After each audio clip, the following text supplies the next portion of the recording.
Petrol pumps throughout Assam and Northeast will remain closed as the Northeast India Petroleum Dealers Association NEIPDA has announced strike from 5 a.m. on March 30th to 5 a.m. on April 1st.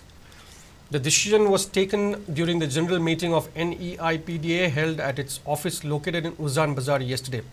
The decision to stage the protest closure stems from grievances regarding lack of enhancement or revision in the Dealers Commission since 2017, among other demands.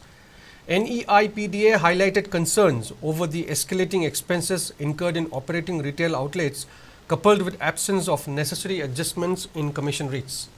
Despite raising these issues with oil companies via a letter on February 3rd this year, NEIPDA asserted that no response was received from the companies.